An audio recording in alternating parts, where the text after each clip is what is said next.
most people are in what Dan Sullivan calls the gap. When you're in the gap, is all you focus on is what's negative. You focus on what's not right. You focus on what's not there, and this is why most people are unhappy. And the main reason is mainstream media. That's why you can stay in these places of always negative, always depressed, the world's not good enough, something really beautiful happens to you, but you go right to that place where you're living in the negativity or the gap. Yeah. So, Yeah, so there's a lot of research. I've studied this from a few different perspectives. One of them is obviously hope. So there's a lot of research that shows that the type of material or information you consume determines your level of hope in the future. And I think that it's obvious that the mainstream media's main goal, like mainstream news and stuff like that, is to kill your hope. They want you to feel like you're powerless towards the future, feel like the future is negative. And there's a lot well, of, yeah, go ahead. let me ask you something. Why do you think that is? I mean, why do you think that that people who have such power over the narrative would not want us to feel hope in a future? Like I've thought about that on a pretty regular basis. I think that most people who create mainstream media know that, you know, we are sensationalized by negative news. And so in a lot of ways, the people who are probably doing the news are just trying to be successful in their career. And the more successful you are, you've got to get page views and things like that. And so human beings like negative media. Obviously, there's agendas that go higher and higher Yeah. as far as political agendas. There's obviously strong political agendas in media, but I think on an individual level, I think that the people have probably bought into the narrative that, the future is going to be bleak. Yeah, well, it's probably kind of the same thing as we like to watch the train wreck or the car crash, like we slow Yeah, down. totally. So as It's our humans, emotional brain. it's our emotional brain. So do you have some pointers or tips on how something usable that people can just put into place to stop that behavior? Yeah, well, Not just the mainstream media behavior, but the negative yeah. part. Well, there's two quick thoughts that, like, I think you really need to understand about your brain, and then yeah, we'll go into all of the tips. But one is a concept called prospection. Prospection is an idea in psychology that basically says that as human beings, our view of our future determines who we are in the present. So if I have a negative view towards the future, how do you think I'm going to act in the present? I'm probably not going to be that motivated. I'm probably not going to be purposeful and useful on my time in my day. If I have a very clear, specific, exciting, compelling future, I'm going to have a lot of motivation. I'm going to learn a lot. I'm going to be more adaptive. And so whatever view you have towards your own future determines how you feel about yourself right now and also what you do in the present.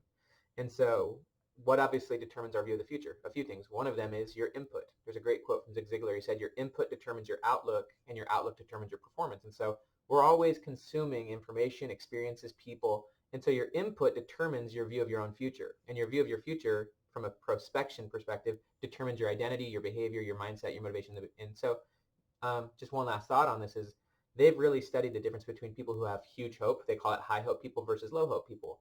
And people with high hope and by the way, when you have high hope, you've got specific goals, you're adaptive, you're always learning, you're not just doing the same thing over and over, but also you don't try to find reasons to not have hope. Whereas low hope people, they don't have specific goals, they avoid accountability, but also they consume media that gives them reasons to not have hope. They want media that basically justifies them not having to do anything. So I think that like those are some good groundworks before we go into some specifics, but you really want to have hope towards your future. It's essential. If you don't have hope, then you're going to be depressed in the present. You're going to have, that's one of the main things that Viktor Frankl found in Man's Search for Meaning. If you don't have hope, you fall apart. Yeah, and I think that when you meet people who have part hope in the future and they have big dreams and big goals, but then they find they fall into that little negative. We had a conversation with a very dear friend last night, and basically he's an amazing human. He's got an incredible business and he's got all these goals and visions, and then but he doesn't, then he drops right into the gap when you talk about it. Like that Yeah. is really common, right? Because it's almost like a combination of the two, not just someone who consumes all this negative information and lives in that place, or people who consume different information and live in a place of hope and gain always. Yep. But there's a person there's, I think majority of people live between, where it's like they have all these aspirations, they consume some good stuff, but they let that other stuff take them right into the gap. Totally. Yeah, just so everyone knows what we're talking about. So Dan Sullivan, he's the number one entrepreneurial coach in the world. He's got a company called Strategic Coach, but he's got a concept he came out with like 20 years ago called the gap and the gain. And basically what the gap and the gain is if you're in the gap, you're comparing yourself against some ideal that doesn't exist. We all have ideals, and even when you move forward and if you achieve goals, your ideals are constantly moving. So it's a moving target. And so if you're comparing yourself constantly against your ideal, you're in the gap. And if you're in the gap, it doesn't matter how successful you are or how good you are at what you're doing is all you see is what's missing. So for example, we were at a friend's restaurant last night and we were just complimenting the heck out of his food because it's some of the best food we've ever had. And he would say, yeah, but it's just not quite good enough. Or yeah, but I'm not being that great in my life. I'm like, why do you keep going into the gap? We're trying to just, and so the gain, on the other hand, from what Dan says, is rather than comparing yourself against your ideal, you actually compare yourself against your former self, against where you were before.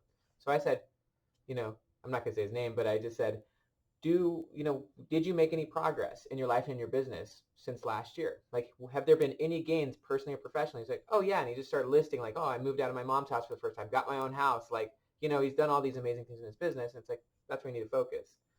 So people go into the gap all the time. And if you're in the gap, you can't be happy. Because even if you're successful, you don't feel it. And you can be in the gap with other people. I can be in the gap with my kids.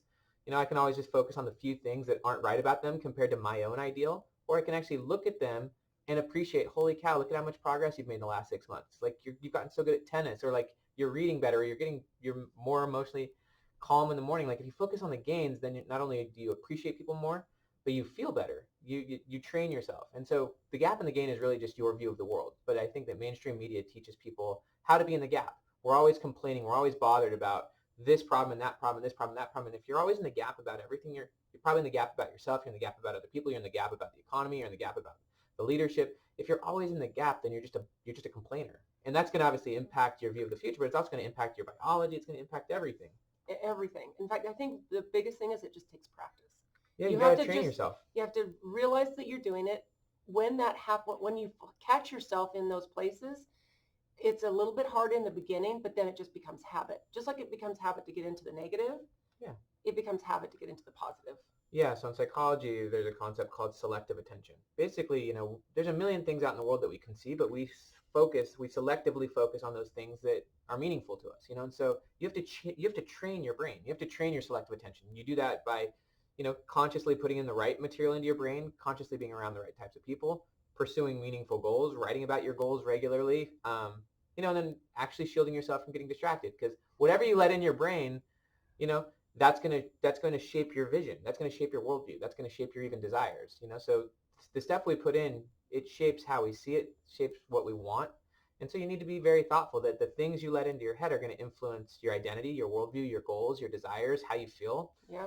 And so you have to just know that there's some things that are not worth, there's some things that are just, the juice is not worth the squeeze. With mainstream media, the juice isn't worth the squeeze. It's actually literally limiting your future, because when you watch it, your view of your future drops. And when your view of your future drops, your motivation, your identity, your confidence in the present completely shrinks. And so you have to be really aware that anything that comes in, garbage out. If you want to become a garbage identity with a garbage mindset, garbage behavior, and a small future, then keep watching mainstream media. And also, but it's like you have to be that aware that anything that comes in shapes how you see. And so you obviously you want to replace junk media with good media, stuff that helps you achieve your goals. Well, it's about breaking out of old habits, because I'll tell you, during right after 9/11, my oldest son, who was in the Utah National Guard, got activated into full-time active duty in the military, and he went over to Kuwait and Iraq.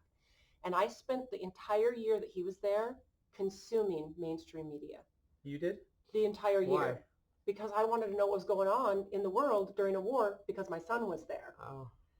And it didn't really help, right? Oh, it was actually one of the worst years of my life, because I was always on edge.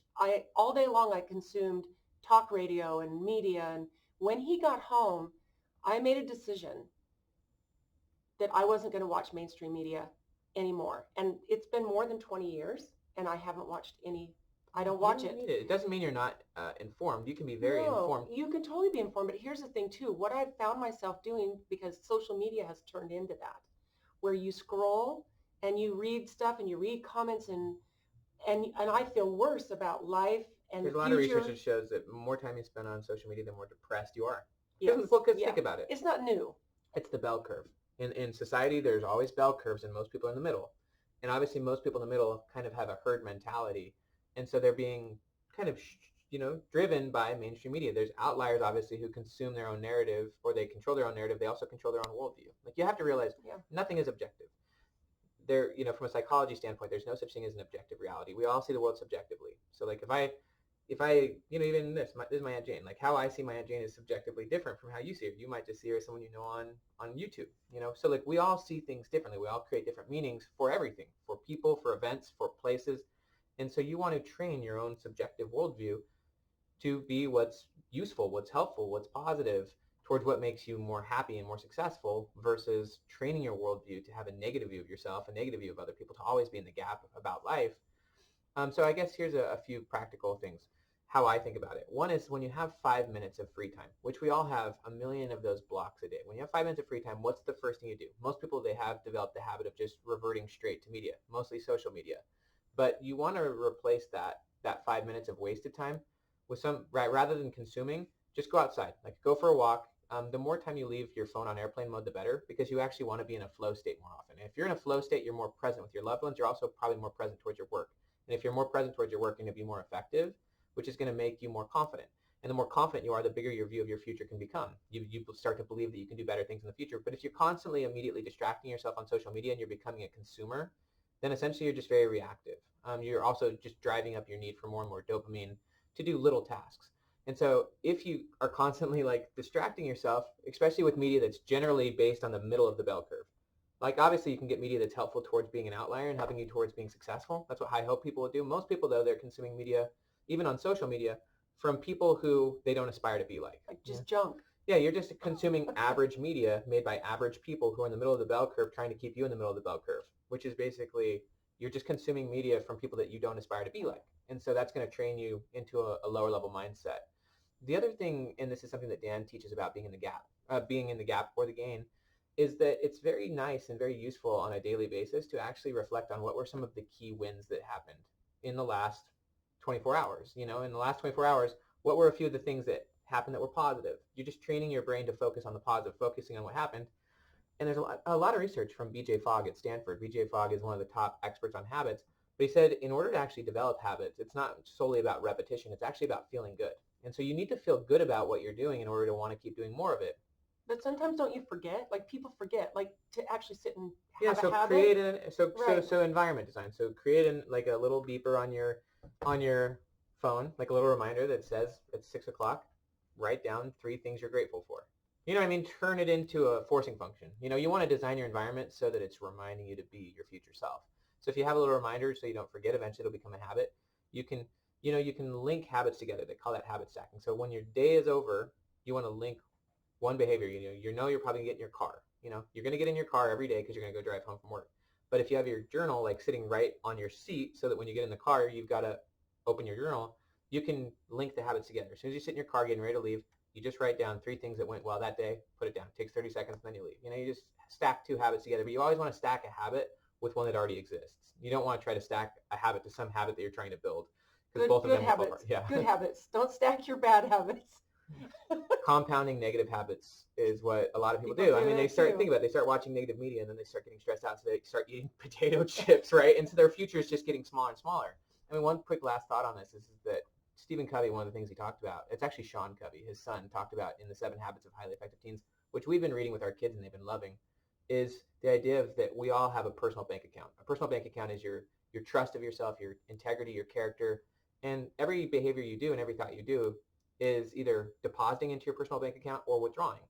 And so everything you do either deposits towards your future or withdraws toward your future. Literally every behavior. You eat the candy bar, you're sort of withdrawing towards your future self. It's not like you can't do some forms of, I guess you would call it unhealthy behavior, but everything you do is a deposit or a withdrawal from your personal bank account, and your personal bank account is how you see yourself, and that's also how you see your future. So literally everything you do is either a deposit or a withdrawal from your future self. So if you go and spend that 5 minutes on negative media, you have just limited your future self a little bit. They've just gotten a little bit smaller in your head, and therefore your future smaller, therefore your presence less effective. Yeah, that's a power message, you guys. Yeah, that's good stuff, right? Yeah. So be wary of the mainstream media, right? Be wary of the stuff you consume because garbage in, garbage out. Yeah, and you might not think it's garbage. And I've had people. It is, though. It is straight up trash. There's no other way to put it. Straight up trash. I actually disconnected from Facebook earlier this year, and I don't miss it. Yeah. At all. So it takes some unaddicting if that's your mode, and especially like you just said, if you have 5 minutes, what do? You sit and you open up junk. You immediately start consuming. Yeah. So then you're just living reactively and not by design, and that's how you train yourself to just be a reactive person that's not actually proactively designing yourself. You just, every 5 minutes, you're like, okay, My life's going to be steered by someone else's agenda, by someone else's post. Like, let's just be a random acting person, you know. And there's that whole quote that how you do anything is how you do everything. So if you're living reactive all the time and letting yourself be distracted by random things, your whole life's distracted. You don't have a purpose, you don't have a direction, and obviously that's going to kill your confidence. And so you want to be more intentional about where your brain is and not just send it in random directions and be reactive. You want to be proactive about your life, know where you're going, know how you're controlling your mind, doing the right behaviors so that you're making more and more deposits towards your future self, building more confidence, being more in flow, being less distracted. This is a Totally your choice. This is a year to do it. Yeah, you have to. This is an important year because the whole world has shifted, and I feel like this is a time when you can really take these tips and flow. You can make your future self can be so much bigger and better and more brilliant than you even can imagine. So stop consuming the junk media. Yeah. Start some of these practices like the gratitude. Look at the things that you do, that you have accomplished, and be in the game. Be in the game with yourself, with those you love, with the world. The world, if you have a positive view of the world, you're going to approach the world differently. If you think the world's going down, then you're going to just give up on it. So that's the same with your life, and it's also the same with your family. So have a beautiful day. Thanks, guys.